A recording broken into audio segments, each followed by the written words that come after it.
નમસ્કાર વિદ્યાર્થી મિત્રો, સ્વાગત છે આપનું આજના લેક્ચરમાં। તો આજે આપણે બૌદ્ધ ધર્મ વિશે અભ્યાસ કરવાના છીએ।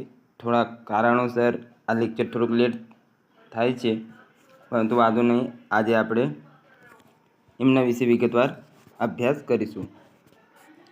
તો આ અગાઉ આપણે જૈન ધર્મ જોઈ ગયા ને આજે બૌદ્ધ ધર્મમાં ગૌતમ બુદ્ધથી આપણે શરૂઆત કરવા જઈ રહ્યા છીએ।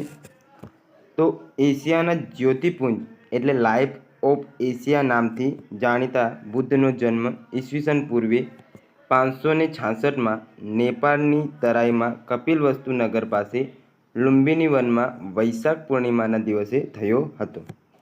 તો આમાંથી મહત્ત્વની બાબતો કઈ છે? કપિલવસ્તુ ખાતે તેમનું લુંબિની વનમાં જન્મ થયો તે વૈશાખ પૂર્ણિમાના દિવસે, ને તેમને એશિયાના જ્યોતિપુંજ એટલે કે લાઇટ ઓફ એશિયાના નામથી પણ ઓળખવામાં આવે છે। હવે આગળ એમાં જોઈએ તો જન્મ તો ઈસવીસન પૂર્વે 566માં, જન્મ સ્થળ એમનું જોવામાં આવે તો નેપાળના કપિલવસ્તુ નગર પાસે લુંબિની વનમાં। બાળપણનું નામ તો એમનું સિદ્ધાર્થ હતું। પિતાનું નામ શુદ્ધોધન, જે આપણે જોવામાં આવે તો ગૌતમ બુદ્ધ અને મહાવીર સ્વામીના જે માતા પિતાના નામો ને એવા બધા નામો છે તે થોડી ઘણી સામ્યતા ધરાવતા જોવા મળે, તો એ જોઈ લેવા। માતાનું નામ માયાદેવી, મહાદેવી અથવા મહામાયા દેવધવાના તેઓ રાજકુમારી હતા। પાલન પોષણ કરનાર માતા મહાપ્રજાપતિ ગૌતમી હતી, જે એમની માતાના બેન હતા અને એમના પિતાના બીજા વાઇફ હતા। એટલે જ્યારે ગૌતમ બુદ્ધનો જન્મ થયો ત્યારે જ અઠવાડિયામાં જ લગભગ એમની માતાનું મૃત્યુ થઈ ગયું। તેમના પિતાના લગ્ન એમની માસી જોડે કરી દેવામાં આવ્યા હતા। ત્યારબાદ આગળ જોઈએ કે એમની જે પત્ની હતી તેમનું નામ યશોધરા, અન્ય નામો ગોપા, બિંબા, ભદ્ર, કચ્છા વગેરે એમના અન્ય નામો હતા। પુત્રનું નામ રાહુલ, ગુરુ અલાર કલામ, તો ગુરુનું નામ એ યાદ રાખી લેવું। ઘોડાનું નામ કંથક, સારથીનું નામ છન્ન, મૃત્યુ ઈસવીસન પૂર્વે 486, જન્મ ઈસવીસન પૂર્વે 566, મૃત્યુ ઈસવીસન પૂર્વે 486, એટલે લગભગ 80 વર્ષ જેટલો જીવનકાળ તેમનો હતો। વિગતવાર જોઈએ તો એક વખત તેમણે નગરચર્યા દરમિયાન એક રોગી, એક વૃદ્ધ માણસ, એક શબ અને એક સાધુને જોયા। ત્યારથી દુઃખ, જરા, વૃદ્ધાવસ્થા અને મૃત્યુ માનવ માટે બંધનરૂપ લાગ્યા। તો આમાં જોવામાં આવે તો ગૌતમ બુદ્ધ એક સારા એવા રાજ પરિવારમાંથી હતા। જ્યારે તેઓ નાના હતા ત્યારે જ ઋષિ આવ્યા અને તેમણે કહ્યું કે આ ઉપદેશક બનશે અથવા ભવિષ્યમાં એક સારા એવા સાધ્વી બનશે એમ।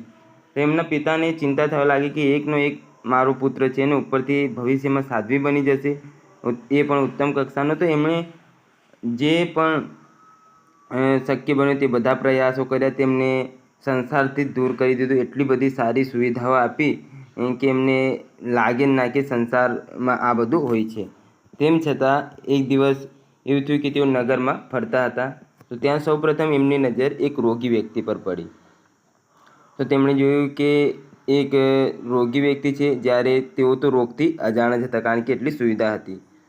તો આગળ જતાં ત્યારબાદ એમને એક વૃદ્ધ માણસ જોવા મળ્યું, તો એમણે પૂછ્યું કે આ કોણ? તો આ એક વૃદ્ધ માણસ, જ્યારે આપણે બુઢા થઈએ ત્યારે આવા થઈ જાય, એક વ્યક્તિ એમને જણાવ્યું। ત્યારબાદ આગળ ગયા તો એક શબને લઈને જતા હતા, તો તેમણે જોયું કે આ કોણ છે? તો આ મૃત્યુ પામેલ વ્યક્તિ છે ને એને આપણે સળગાવવા જઈએ છીએ એમ કરીને ત્યાં એમને જાણ થઈ। ત્યારબાદ આગળ જતાં એક સાધુને જોયા, ત્યારથી એમને એવું લાગ્યું કે ખરેખર સંસાર કેવું છે ને કઈ કઈ ક્રિયાઓ આમાં થતી રહેતી હોય છે। તો તેમણે તે સમયથી પછી ગૃહ ત્યાગનો વિચાર કરી લીધો। તો આ કંઈક એક નાની એવી સ્ટોરી હતી।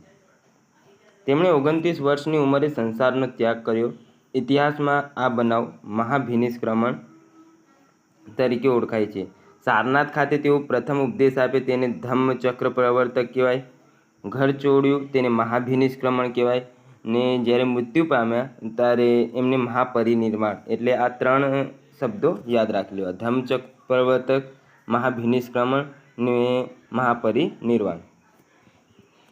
આગળ જોઈએ, સંસાર ત્યાગ બાદ તેઓ રાજગૃહ પછી પુરુવેલા નામના સ્થળે ગયા. અહીંયા 5 બ્રાહ્મણો સાથે તપસ્યા શરૂ કરી. 6 વર્ષ સુધી ઉગ્ર તપસ્યા કરી અને દેહને સંકટમાં મૂક્યું, છતાં પણ કોઈ ફાયદો ન થતાં તેમને દેહને ટકાવી રાખવાની જરૂર લાગી. આથી તેમણે પુનઃ અન્ન લેવાની શરૂઆત કરી. ત્યાંથી તેઓ નીકળ્યા ઘરનો ત્યાગ કરીને અને રાજગૃહ ગયા. ત્યાં એમના જોડે એમના જેવા જ બીજા 6 સાધ્વીઓ એમને મળ્યા. 6 અથવા 5 જેવા 5 બ્રાહ્મણો એમને મળ્યા. તો એમની જોડે એમણે તપ કર્યું 6 વર્ષ સુધી, જે અન્ન જળનો ત્યાગ કરીને અથવા એ જે સ્વાદિષ્ટ વસ્તુ હોય તેનો ત્યાગ કરીને. પરંતુ 6 વર્ષના તપના અંતે એમને એવું લાગ્યું કે ખરેખર આવી રીતે તો જ્ઞાન પ્રાપ્ત કરી ન શકાય. એટલે તેમણે ફરીથી અન્ન લેવાની શરૂઆત કરીને ત્યાંથી આગળ નીકળી ગયા. એક દિવસે તેમણે સુજાતા નામની ગોવાલન દ્વારા બનાવેલી ખીર ખાઈને નિરંજના નદીના કિનારે, આ યાદ રાખજો, પીપળાના વૃક્ષની નીચે ને મહાવીર સ્વામીને સાલના વૃક્ષની નીચે ધ્યાનમાં બેસી ગયા. અને 35 વર્ષની ઉંમરે ધ્યાનમાં 49મા દિવસે વૈશાખી પૂર્ણિમાની રાત્રે બોધિવૃક્ષની છાયામાં તેમને જ્ઞાનનો પ્રકાશ પ્રાપ્ત થયો. આ પ્રક્રિયાને સંબોધિની પ્રક્રિયા કહે છે. જે પ્રક્રિયા દરમિયાન તેમને જ્ઞાન પ્રાપ્ત થયું તે પ્રક્રિયાને કઈ પ્રક્રિયા કહે છે? તો સંબોધિની પ્રક્રિયા. કયા વૃક્ષની નીચે? પીપળાના વૃક્ષની નીચે, નિરંજના નદીના કિનારે. આ બાબતો આટલામાંથી યાદ રાખી લેવી. વૈશાખી પૂર્ણિમાને બુદ્ધ પૂર્ણિમા તરીકે ઉજવવામાં આવે છે. તો બુદ્ધ પૂર્ણિમા તરીકે કેમ ઉજવવામાં આવે છે એનું સ્પષ્ટ આપણને કારણ ખ્યાલ છે કે તે દિવસે તેમને જ્ઞાન અથવા રાત્રે તેમને જ્ઞાન પ્રાપ્ત થયું હતું. કૌંડિન્ય નામના બ્રાહ્મણે સિદ્ધાર્થ નિઃશંક સમ્યક બુદ્ધ થશે તેમ કહ્યું હતું. બોધિ જ્ઞાન પ્રાપ્ત થતાં તેઓ જગતમાં બુદ્ધ, જાગ્રત કે જ્ઞાની તરીકે પ્રસિદ્ધ થયા.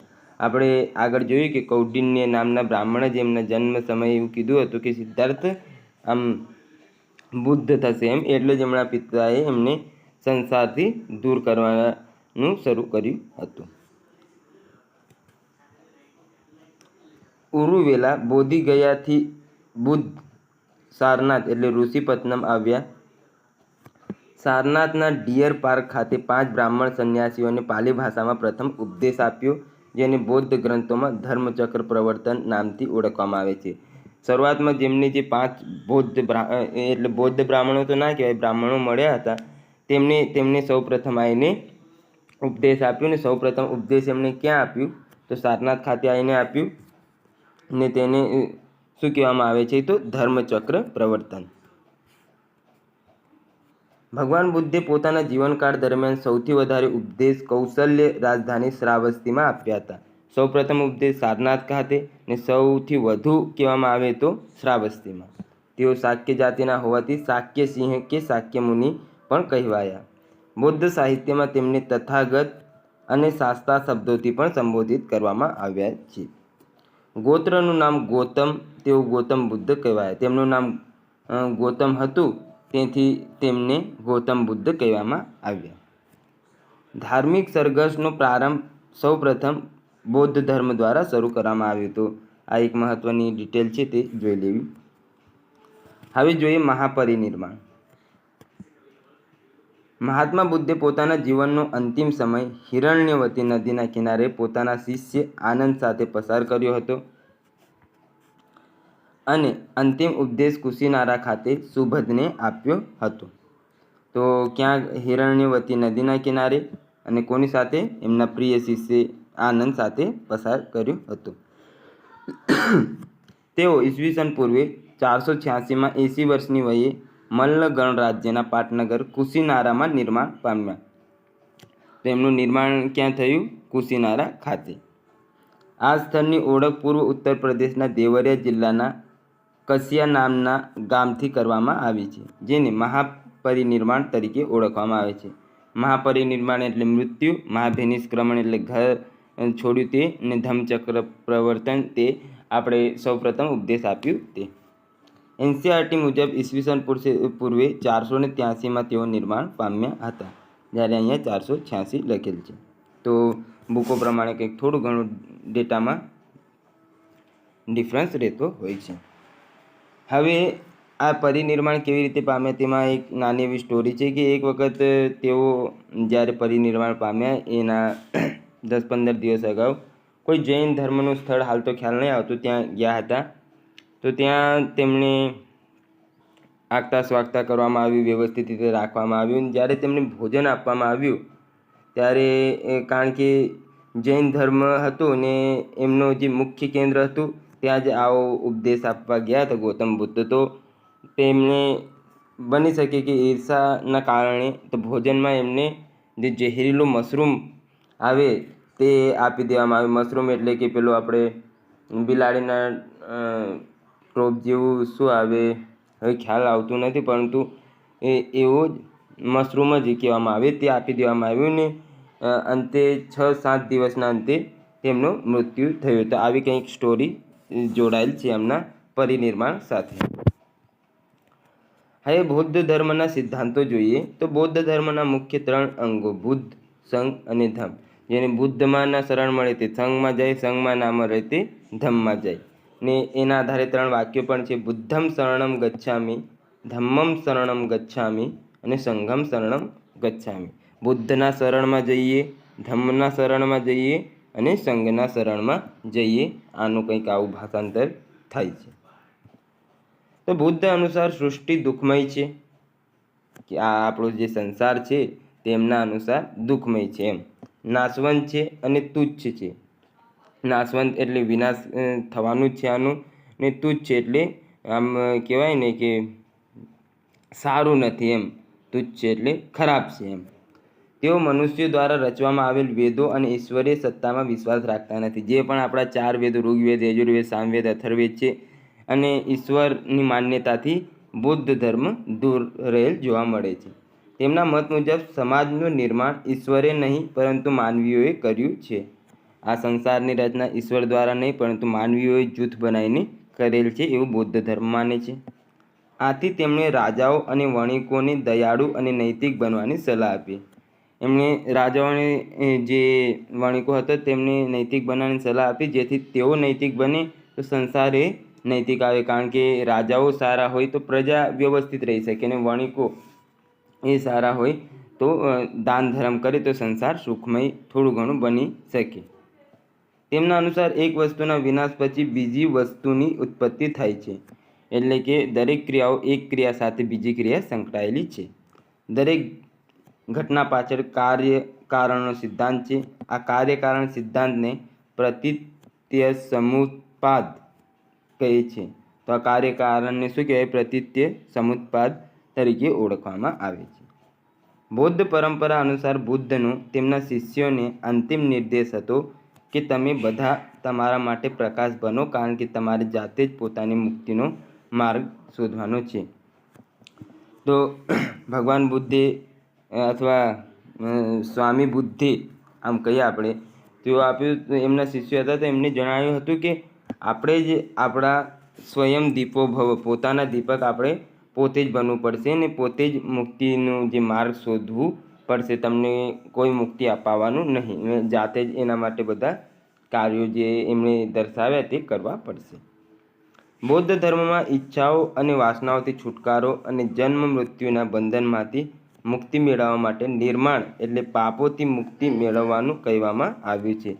પાપ જે હોય એમનાથી દૂર રહેવાની વાત કરવામાં આવેલ છે બૌદ્ધ ધર્મમાં. બૌદ્ધ ધર્મના ત્રિરત્નોમાં બુદ્ધ તો એ પીળું રત્ન, ધમ્મ તે નીલું રત્ન અને સંઘ તે લાલ રત્ન. આવા 3 રત્નો છે. બુદ્ધ એ પીળું રત્ન, ધમ્મ નીલું રત્ન અને સંઘ લાલ રત્ન. બુદ્ધ, ધમ્મ અને સંઘ જે બૌદ્ધ ધર્મના ત્રિરત્નો છે તેમનું આ રીતે કલર આપેલ છે અથવા રંગ આપેલ છે. સૌપ્રથમ જોઈએ ધમ્મ અથવા ધર્મ. ધમ્મ એ આધ્યાત્મિક જીવનશૈલી છે. બુદ્ધે સ્વયં કહ્યું છે કે જે વ્યક્તિના આધ્યાત્મિક વિકાસમાં ફાયદાકારક છે તે ધમ્મ છે. ઉદાહરણ તરીકે શીલ, સમાધિ, દાન, પ્રજ્ઞા વગેરે ધમ્મ છે. તો તેમણે જણાવ્યું હતું કે ધમ્મ એ આધ્યાત્મિક જીવનશૈલી છે અને કહ્યું કે જે વ્યક્તિમાં આધ્યાત્મિક વિકાસમાં આ ધમ્મ છે તે આપણને ફાયદાકારક છે, અને તેમાં શીલ, સમાધિ હોય, જ્ઞાન હોય, પ્રજ્ઞા હોય વગેરેનો સમાવેશ ધમ્મમાં થાય છે. ત્યારબાદ આગળ જોઈએ બૌદ્ધ સંઘ. ધાર્મિક દ્રષ્ટિએ આધ્યાત્મિક સમાજને સંઘ તરીકે ઓળખવામાં આવે છે.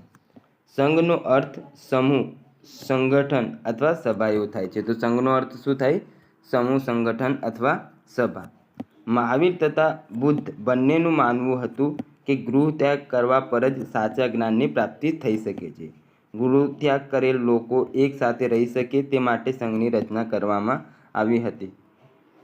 જેવી રીતે અત્યારે આપણે વાંચવા માટે પુસ્તકાલયમાં જઈએ છીએ, એવી રીતે તે લોકો પણ ત્યાગ કરીને એક સમૂહ આમ બનાવતા હતા કે જેમણે ત્યાગ કર્યો છે, ગૃહ ત્યાગ, અને પછી ત્યાંથી જ્ઞાનની પ્રાપ્તિ તે લોકો કરતા હતા. તો મહાવીર સ્વામી અને ગૌતમ બુદ્ધ બંને એવું માનતા હતા કે જો આપણે જ્ઞાનની પ્રાપ્તિ કરવી હોય તો ગૃહ ત્યાગ કરવું આવશ્યક છે, કારણ કે ગૃહની મોહ જાળમાં આપણે ફસાઈને જ્ઞાનની પ્રાપ્તિ કરી શકીએ, એટલે આપણું મુખ્ય ધ્યેય પ્રાપ્ત કરી શકતા નથી, એવું એ બંને જે હતા સ્વામીઓ તે માનતા હતા, મહાવીર સ્વામી અને ગૌતમ બુદ્ધ.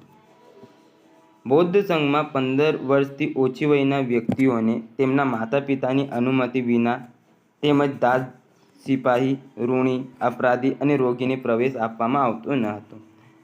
તો જે બાળકની ઉંમર 15 વર્ષ કરતાં ઓછી હોય તો તેમની માતા પિતાની જે કહે ને અનુમતિ લેવી અનિવાર્ય હતી.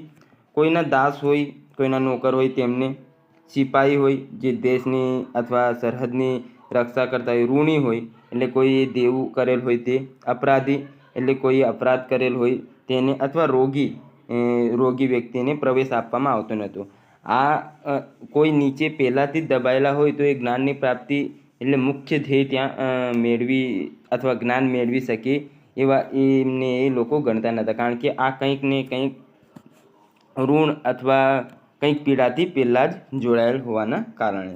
ને જે 15 વર્ષથી નાના બાળકો હોય તેમને માતા પિતાને પૂછવું અનિવાર્ય હતું, કારણ કે એમને એટલી બુદ્ધિ રહેતી ન હતી, ને અત્યારે પણ એમ જ છે. સંઘમાં પ્રવેશ કરનારને ઉપસંપદા કહે છે. સંઘમાં સામેલ થનાર વ્યક્તિને પ્રથમ શ્રમણનો દરજ્જો મળતો. 10 વર્ષ બાદ તેમની યોગ્યતા સ્વીકાર કરી તેમને ભિક્ષુનો દરજ્જો પ્રાપ્ત થતો. તો સૌ પ્રથમ સંઘમાં જે પ્રવેશ કરનાર હોય તેને ઉપસંપદા કહે ને તેમને શ્રમણનો દરજ્જો સૌ પ્રથમ મળે. ત્યારબાદ 10 વર્ષ સુધી તેમને જોઈને યોગ્યતા સ્વીકાર થાય તો તેમને ભિક્ષુનો દરજ્જો મળતો હતો. સંઘના નિયમનું પાલન કરે અને તપ કરે તેના આધારે તેને ઉપાસક, શ્રમણ કે ભિક્ષુ કહેવાતા હતા. બૌદ્ધ સંઘ ભિક્ષુઓ, ભિક્ષુણીઓ, ગૃહસ્થો અને સ્ત્રીઓ એમ 4 વિભાગમાં હતો. કયા કયા 4 વિભાગ? ભિક્ષુઓ જે પુરુષ ભિક્ષુ હોય તેમને, ભિક્ષુણીઓ જે મહિલા ભિક્ષુણીઓ, ગૃહસ્થોએ જે ઘરમાં રહીને આમાં જોડાયેલા હોય, ને સ્ત્રીઓ એમ 4 વિભાગમાં વહેંચાયેલ હતો. શરૂઆતમાં માત્ર પુરુષો જ સંઘમાં સામેલ થઈ શક્યા હતા. પાછળથી મહિલાઓએ સંઘમાં સામેલ થવાની અનુમતિ મળી. સૌપ્રથમ જેવી રીતે જૈન ધર્મમાં પણ હતું એવી રીતે બૌદ્ધ ધર્મમાં પણ માત્ર પુરુષોને જ નિર્માણ પ્રાપ્ત કરવાનું એવું કંઈક માનવામાં આવતું હતું, પરંતુ પછીથી એમના જે ગૌતમ બુદ્ધના પ્રિય શિષ્ય હતા તેમના અનુમતિ જ નહીં પરંતુ તેમની વિનંતીથી મહિલાઓને પણ આમાં સામેલ કરવાની શરૂઆત થઈ ગઈ હતી. તો જોઈએ તો બૌદ્ધ ગ્રંથો અનુસાર પોતાના પ્રિય શિષ્ય આનંદના કહેવાથી બુદ્ધે મહિલાઓને સંઘમાં સામેલ કરવાની પરવાનગી આપી. ગૌતમ બુદ્ધની પાલક માતા મહાપ્રજાપતિ ગૌતમી સંઘમાં સામેલ થનાર પ્રથમ મહિલા હતા. તો સંઘમાં સામેલ થનાર પ્રથમ મહિલા કોણ હતા? તો પ્રજાપતિ ગૌતમી જે ગૌતમ બુદ્ધના માતા હતા અને એમના પાલક માતા આપણે કહી શકીએ. સંઘમાં સામેલ થનાર મહિલાઓ ભિક્ષુણીઓ તરીકે ઓળખાતી. આગળ જતાં સંઘમાં સામેલ થનાર મહિલાઓ થેરી બની ગઈ. સંઘની જે મહિલાઓ નિર્માણ પ્રાપ્ત કરી લેતી તેને થેરી તરીકે ઓળખાતી હતી. તો કયા નામે ઓળખાતી હતી? થેરીના નામે. સંઘ મહત્વનો હતો, વ્યક્તિ નહીં. એટલે જે પણ કાર્ય સંઘ કરે તે મહત્વનો હતો, તેમાં એક સ્પષ્ટ વ્યક્તિ ન હતો. સંઘની સંપત્તિ સામૂહિક હતી. સંઘની બેઠક અને ચર્ચામાં વિધિવત પ્રસ્તાવ દ્વારા બહુમતીથી નિર્ણય લેવાતા, જે લોકશાહી ભાવનાને સૂચવે છે. એટલે જેવી રીતે અત્યારે હાલ ચૂંટણીઓ થાય છે તેવી રીતે તે સમયે પણ જે બહુમત મેળવે તેના આધારે નિર્ણય લેવામાં આવતો હતો. ભિક્ષુઓની સંખ્યા વધતા સંઘ માટેના નિયમો બુદ્ધે બનાવ્યા હતા તે વિનય પીટકમાં એકત્રિત કરવામાં આવ્યા, જેમાંના મુખ્ય નિયમો નીચે મુજબ છે. તો જે નિયમો છે તે કયા, જેમના 3 ગ્રંથ છે, શુદ્ધ પીટક, વિનય પીટક ને અભિધમ પીટક. એમાંથી વિનય પીટકમાં આમના નિયમો સંગ્રહિત કરવામાં આવેલ છે. પારકા ધનનો, જેમાં મુખ્ય બાબતો જોઈ લે કે પારકા ધનનો લોભ ન કરવો, કોઈ અન્યનું ધન મેળવી લેવાની વૃત્તિ ન રાખવી, હિંસા ન કરવી એટલે દરેક પ્રત્યે પ્રેમ ભાવ રાખવો, કોઈ પ્રાણીઓનું વધ ન કરવું, એવી રીતે કંઈ ઝઘડાઓને એવું બધી બાબતોથી દૂર રહેવું, નશો ન કરવું, શરાબ આદિ વ્યક્તિઓ જે નશાકારક પદાર્થોથી દૂર રહેવું એવું એમણે જણાવ્યું હતું.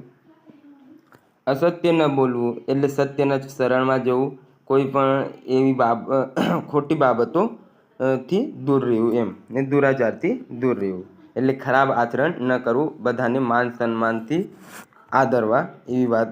એટલે આ ટોટલ 5 જેટલા આપણને નિયમો જોવા મળે છે, જે મુખ્ય હતા. બૌદ્ધ દર્શન મુજબ 4 આર્ય સત્યો છે.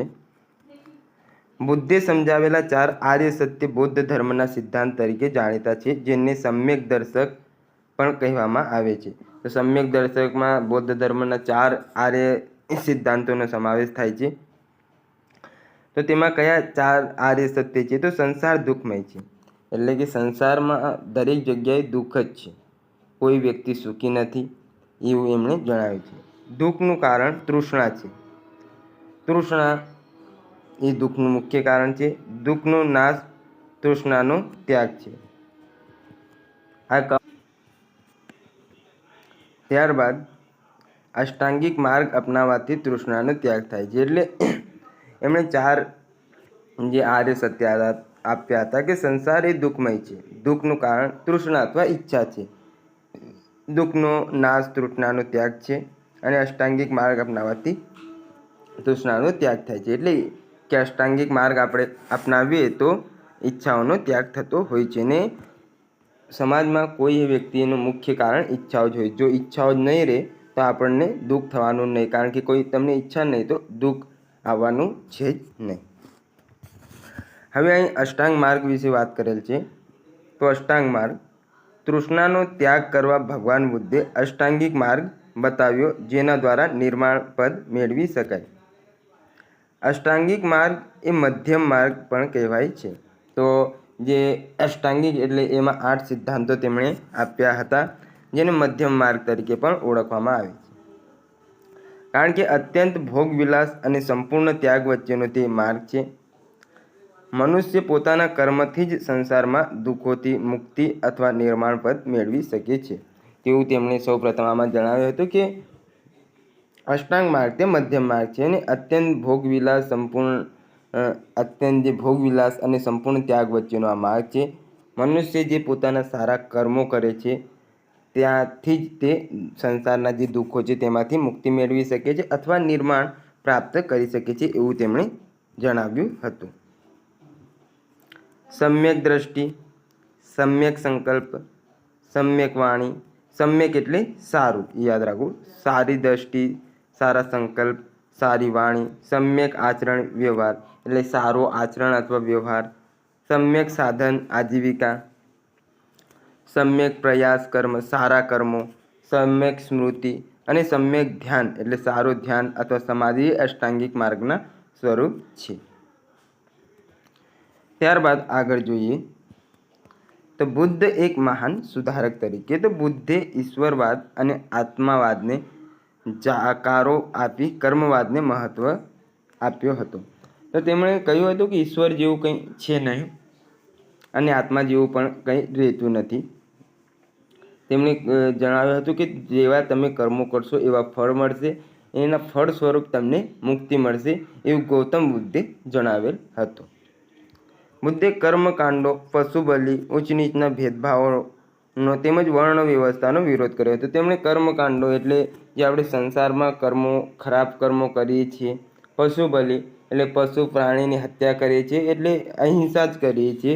એમને જણાવ્યું હતું કે સંસારમાં આટલી બધી બીજી વસ્તુઓ છે તેમ છતાંય માનવી પશુ બલિ કરે તે યોગ્ય નથી. ઊંચ નીચના ભેદભાવ એટલે આપણે જોઈએ છે કે સમાજમાં ઊંચ નીચ, કોઈ ઊંચો કોઈ નીચો, વર્ણ વ્યવસ્થા હોય, મહિલા પુરુષ વચ્ચે સમાનતા જોવા મળતી નથી. તો આ બધાનો તેમણે વિરોધ કરેલો હતો. સ્ત્રીઓને મહત્ત્વ આપી તેને નિર્માણ માટે હકદાર ગણી હતી. સૌ પ્રથમ તો એવું હતું કે સ્ત્રીઓને તેઓ લોકો માનતા હતા બૌદ્ધ ધર્મમાં અને જૈન ધર્મમાં કે આમને નિર્માણ પ્રાપ્ત કરવાનો અધિકાર નથી. પરંતુ ત્યારબાદ જે ગૌતમ બુદ્ધના પ્રિય શિષ્ય આનંદ હતા તેમના અથવા એમની વિનંતીથી તેમણે પણ સામેલ કરી લેવામાં આવ્યું. પરંતુ અંતમાં એ સમયે જ ગૌતમ બુદ્ધે એવું પણ કીધું હતું કે હવે આપણો બૌદ્ધ ધર્મ વધારે સમય ટકવાનો નથી ને અંતે છેલ્લે એવું જ જોવા મળ્યું હતું. વિશેષમાં જોઈ લઈએ તો જૈન અને બૌદ્ધ ધર્મમાં ભિક્ષુકોને સોના અને ચાંદીના સ્પર્શ કરવાની મનાઈ હતી. સોનું અને ચાંદી હોય તો તેમને આ ધર્મમાં સ્પર્શ કરવાની મનાઈ હતી.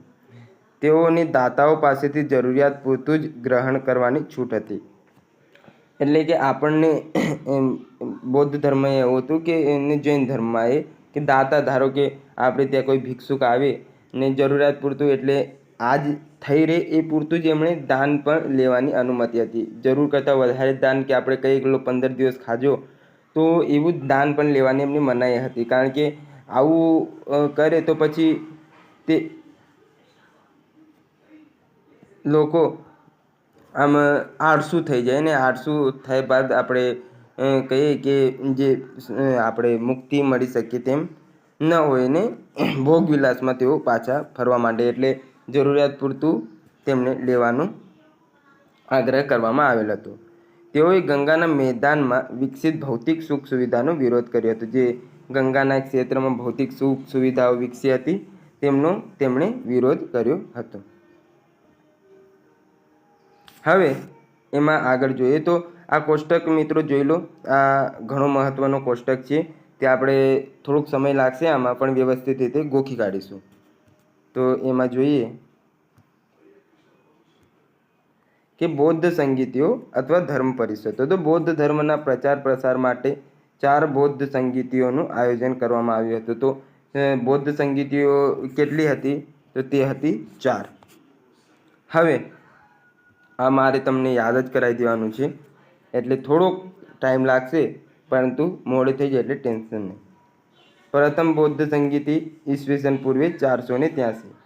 તો યાદ રાખો, પ્રથમ બૌદ્ધ સંગીતી ઈસવીસન પૂર્વે 483. પ્રથમ 483. દ્વિતીય બૌદ્ધ સંગીતી ઈસવીસન પૂર્વે 383. આ બંને વચ્ચે 100 વર્ષનો ડિફરન્સ હતો. કેટલા વર્ષનો? 100 વર્ષ. પ્રથમ ઈસવીસન પૂર્વે 483. મારી જોડે તમે બોલતા રહેજો એટલે યાદ રહી જાય. દ્વિતીય બૌદ્ધ સંગીતી ઈસવીસન પૂર્વે 383. તૃતીય બૌદ્ધ સંગીતી ઈસવીસન પૂર્વે 255. તૃતીય બૌદ્ધ સંગીતી ક્યારે? 255 ઈસવીસન પૂર્વે. પ્રથમ 383, દ્વિતીય 283, માફ કરજો, પ્રથમ 483, બીજી 383, ત્રીજી 255 અને ચતુર્થ હતી તે પ્રથમ સદી એટલે ઈસવીસન આપણે 105 કે ગમે તે પ્રથમ સદીમાં મનાવવામાં આવી હતી. તો આપણે થોડુંક આને હાઈડ કરી દઈએ ને તમારે પ્રથમ 483, બીજી 383, 255 આ ત્રીજી ને ચોથી પ્રથમ સદી. તો આ 4 વસ્તુ યાદ રહી ગઈ. હવે આપણે જોઈએ સ્થાન. તો RVPK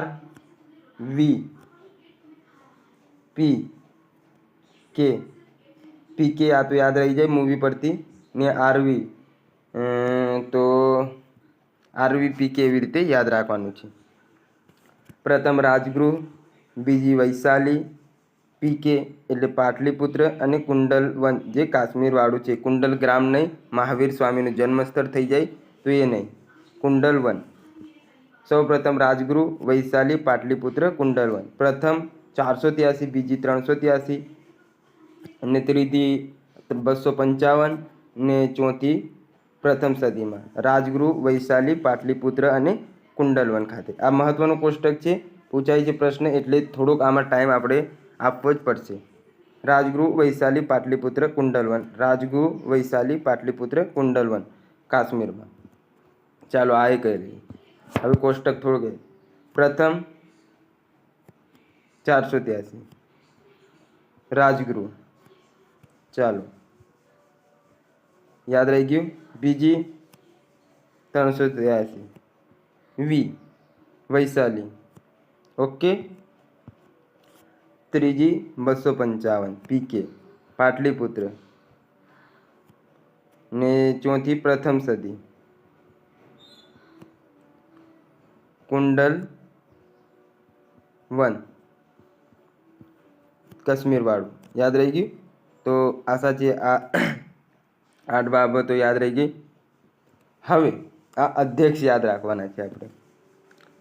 તો સૌ પ્રથમમાં મહાકશ્યપ. કોઈ આપણે સારું કાર્ય અથવા મોટું કાર્ય કરીએ તો તેમાં મહાન ઋષિને બોલાવવામાં આવે, તેવી રીતે યાદ રાખવાનું. સૌ પ્રથમ મહાકાશ્યપને બોલાવવામાં આવ્યા. તો સૌ પ્રથમ સમિતિ 483 રાજગૃહ ખાતે ને અધ્યક્ષ મહાકાશ્યપ. ત્યારબાદ બીજીમાં અધ્યક્ષ હતા સભાકામી. તો બીજી વાર આપણે કરીએ એટલે સબ એટલે બધાને આપણે બોલાવીએ. તો બીજીમાં સભાકામી હતા. પ્રથમમાં મહાકાશ્યપ, બીજીમાં સભાકામી, તૃતીયમાં મોગલીપુત્ર તીસ. તો મો પરથી મૌખિક એટલે બધાને આપણે મૌખિક બોલાવીએ, મૌખિક પણ આમંત્રણ આપી દઈએ ત્રીજી વાર કરીએ ત્યારે કે ભાઈ તમે આવી જજો એમ. તો એવી રીતે યાદ રાખવાનું કે મોગલીપુત્ર તીસ. પહેલામાં મહાકશ્યપ, બીજામાં સભાકામી, ત્રીજામાં મોગલીપુત્ર તીસ, ને આ ચોથી હતી તેમાં 2 હતા, અધ્યક્ષ ને ઉપાધ્યક્ષ. તો અધ્યક્ષમાં વસુમિત્ર. તો ચોથી વખત આવે તો આપણા બધા મિત્ર બની જાય, એવી રીતે યાદ રાખવાનું. તો વસુમિત્ર અને ઉપાધ્યક્ષ અશ્વઘોષ હતા. તો કેવી રીતે ચાલો જોઈ લઈએ. પ્રથમ મહાકશ્યપ, બીજા સભાકામી, મોગલીપુત્ર તીસ, વસુમિત્ર અને અશ્વઘોષ. ચાલો જોઈએ. 483 રાજગૃહ મહાકશ્યપ. યાદ રહી ગયું. 483 રાજગૃહ મહાકશ્યપ. 383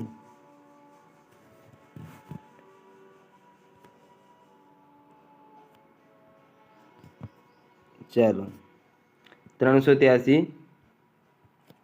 વૈશાલી. ત્યારબાદ આપણે સૌપ્રથમ મહાકશ્યપ આવે. ત્યારબાદ આપણે જોઈએ તો એમાં મોગલીપુત્ર તીસ. ચલો મને ભૂલાઈ ગયું છે. હા, સભાકામી જોઈ લે. 383માં વૈશાલી અને સભાકામીને જે અધ્યક્ષ હતા. ત્યારબાદ 255માં પાટલીપુત્ર પટના ખાતે, ને તેમાં કોને બોલાવવામાં આવે તો મોગલીપુત્ર એટલે મૌખિક રીતે બોલાવવામાં આવે તો મોગલીપુત્ર તીસ. ને ત્યારબાદ ચોથીમાં પ્રથમ સદીમાં જે બોલાવવામાં આવી કુંડલવન વસુમિત્ર, જેના અધ્યક્ષ અને ઉપાધ્યક્ષ અશ્વઘોષ. તો આ સાચી યાદ રહી ગયું હશે. થોડુંક મને આમાં ડાઉટ હતું, થઈ ગયું. પ્રથમ ઈસવીસન પૂર્વે 483 રાજગૃહ મહાકશ્યપ, બીજી ઈસવીસન પૂર્વે 383 વૈશાલી સભાકામી, ઈસવીસન પૂર્વે ત્રીજી 255માં પાટલીપુત્ર મોગલીપુત્ર તીસ, ચોથીમાં ઈસવીસન પૂર્વે પ્રથમ સદીમાં કુંડલવન કાશ્મીર, અધ્યક્ષ વસુમિત્ર, ઉપાધ્યક્ષ અશ્વઘોષ. હવે આપણે રાજાઓને યાદ રાખીએ. તો સૌ પ્રથમમાં અજાતશત્રુ, જેઓ હર્યક વંશના હતા. તો સૌ પ્રથમમાં અજાતશત્રુ. બીજીમાં કાલાશોક, શિશુનાગ વંશના. કયા વંશના હતા? શિશુનાગ વંશના. પ્રથમમાં અજાતશત્રુ, કોઈ શત્રુ નહોતું, એવી રીતે યાદ રાખવાનું. સૌ પ્રથમ કરીએ તો કોઈ આપણું શત્રુ રહેતું નથી, પરંતુ પાછળથી શત્રુ બનતા હોય છે. ત્યારબાદ કાલાશોક, તે શિશુનાગ વંશના હતા. નામ જ યાદ રાખવાનું, વંશ તો હવે ઠીક છે, આપણને પાછળથી યાદ રહી જશે. ત્યારબાદ અશોક, કાલાશોક ને અશોક અને ત્યારબાદ કનિષ્ક. આ જોઈ લેવાનું તમારે, જો કેવી રીતે એ કે આમ યાદ રહી જાય ને આમાં RVPK. સૌપ્રથમમાં અજાતશત્રુ, કાલાશોક, અશોક ને કનિષ્ક. આને દ્વિતીય અશોક તરીકે પણ ઓળખવામાં આવે છે. કનિષ્કને દ્વિતીય અશોકના નામે પણ ઓળખવામાં આવે છે. તો આશા છે યાદ રહી ગયું હશે. ચાલો આપણે કોષ્ટક હવે એકવાર ફરીથી બનાવી દઈએ. સૌપ્રથમ 483 રાજગૃહ. ઓકે. ત્યારબાદ મહાકશ્યપ, પછી AK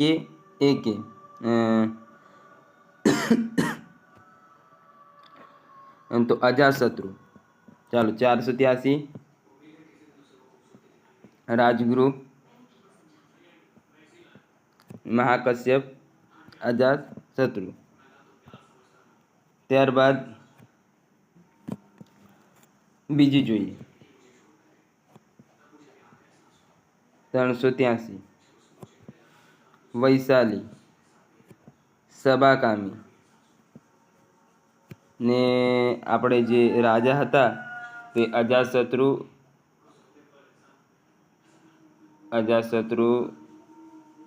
ને કાલાશોક હતા. ત્યારબાદ 255 P એટલે પાટલીપુત્ર. ઓકે. મૌખિક રીતે એટલે મોગલીપુત્ર તીસ્ત અધ્યક્ષ હતા. જો હું એ તમારી સામે જાતે જ લખું છું અહીંયા, ને મેં પણ અત્યારે જ મોડે કરે છે. થોડુંક આગળથી આવડતું હતું પણ આટલી વાર કહેલ છે કે યાદ રહી જાય. ત્યારબાદ AK તો એ આવે ત્રીજીમાં, તો અશોક થઈ ગયું. પ્રથમ સદીમાં ચોથી. ઓકે. તેમાં કુંડલવન.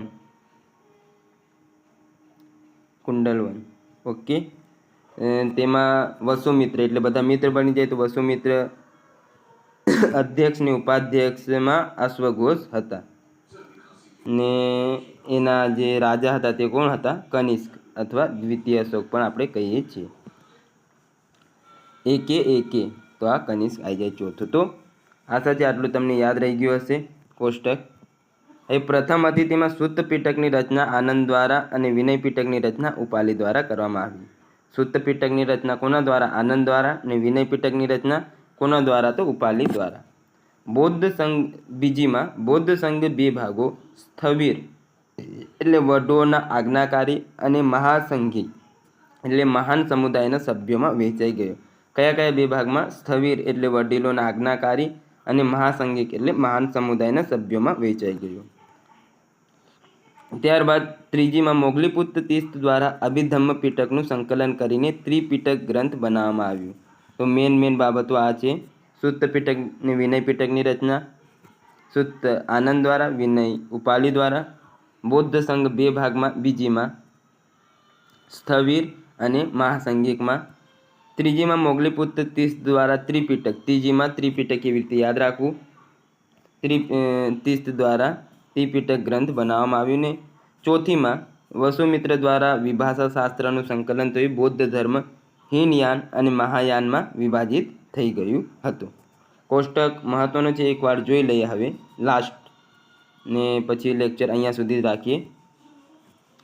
પ્રથમ બૌદ્ધ સંગીત ઈસવીસન પૂર્વે 483 રાજગૃહ ખાતે મહાકશ્યપ મહાન વ્યક્તિને બોલાવવામાં આવે. અજાતશત્રુ એટલે એ, ને અહીંયા ટ્રીક હતી આપણે આર, ટ્રીક તો નહીં શબ્દો જેમ. હર્યકવંશના સૂત પીટકની રચના આનંદ દ્વારા, વિનય પીટકની રચના ઉપાલી દ્વારા. બીજી ઈસવીસન પૂર્વે 383 વૈશાલી વી પરથી. સબાકામી એટલે બધાને બોલાવ્યા આપણે. કાલાશોક AK. બૌદ્ધ સંઘના બે ભાગો સ્થવિર અને મહાસંઘિકમાં વહેંચવામાં આવ્યું. તૃતીય ઈસવીસન પૂર્વે 255 પાટલીપુત્ર P પરથી. મોગલીપુત્ર તીસ્ત ને મૌખિક રીતે આપણે બોલાવીએ એવી રીતે મો પરથી. અશોક એ પરથી મોગલીપુત્ર તીર્થ દ્વારા અભિધમ પીટકનું સંકલન કરીને ત્રિપિટકની રચના કરવામાં આવી. ને ચતુર્થ ને અંતિમ પ્રથમ સદીમાં કુંડલવન કાશ્મીર ખાતે વસુમિત્ર ને અશ્વગોત બધા મિત્ર બની જાય એટલે કનિષ્ક એકે પરથી ને વસુમિત્ર દ્વારા વિભાષા શાસ્ત્રનું સંકલન થયું. બૌદ્ધ ધર્મ હીનયાન અને મહાયાનમાં વિભાજિત થયું. તો મિત્રો આપણું લેક્ચર અહીંયા પૂર્ણ થાય છે. આપણે લેક્ચર જોઈએ તો 40 મિનિટ જેટલું થઈ ગયું છે ને લગભગ આટલો જ સમયનો આપણે દરેક લેક્ચર રાખતા હોઈએ છીએ. તો આશા છે આજનો આ લેક્ચર આપને ગમ્યું હશે. મળીએ નવા લેક્ચરમાં. ટેસ્ટની તૈયારી કરી રાખજો ને રિવિઝન કરતા રહેજો.